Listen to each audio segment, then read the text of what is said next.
Всем привет!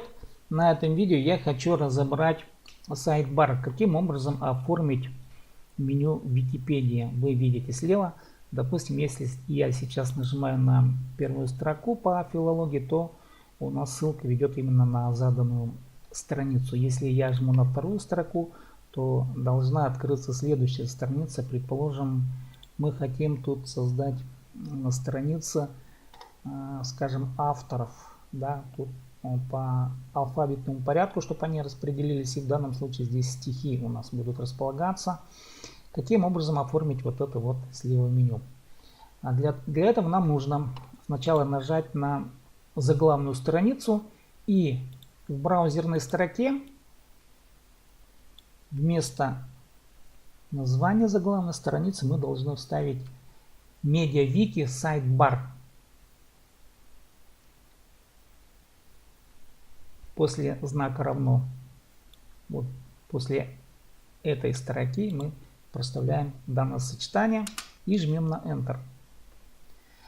Конечно, вы должны быть у себя в учетной записи. И далее вы видите уже вот саму менюшку. Идем в раздел «Править». Итак, мы обозначаем слева, предположим, раздел «Персоналии», категорию «Персоналии». И там у нас будут подразделы: наука, литература и искусство. Вот мы ставим звездочку слева, пишем персоналии.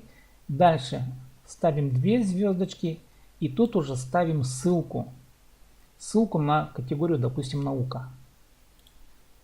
Предварительно, конечно, надо будет эту страницу создать. Вот мы смотрим.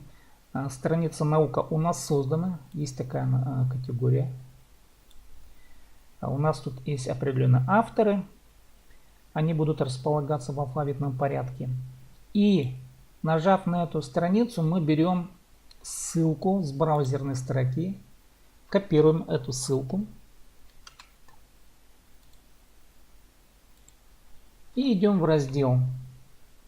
Давайте я повторю еще раз. Ставим 2 звездочки перед ссылкой. И тут вертикальная у нас черточка. И ставим категорию наука. Таким образом у нас будет появляться ссылка в данном разделе именно на страницу наука. После изменения, конечно, вы сохраняете страницу. Записать страницу я этого делать не буду, потому что у меня тут появится лишняя строка. Таким образом оформляется весь ссылочный аппарат. Прописываете раздел, допустим. Далее идем в раздел традиции. И жмем на вот ссылку сёк, род, фамилия, допустим. Да, через вертикальную черту опять прописываете все то же самое. И у вас при нажатии на это слово будет отражаться страница под одноименным названием. И тогда эту страницу вы уже можете создать, допустим, сёк, род, фамилия. И дальше уже оформлять все это дело. Создать страницу с таким названием. И пишите, и оформляйте. Но это уже следующая задача. Каким образом оформлять тексты, мы будем разбирать на других видеоуроках. С вами был Сибдей Том с идеей Википедии. До следующих видео. Подписывайтесь на канал. Ставьте лайки, если, конечно, вам это понравилось.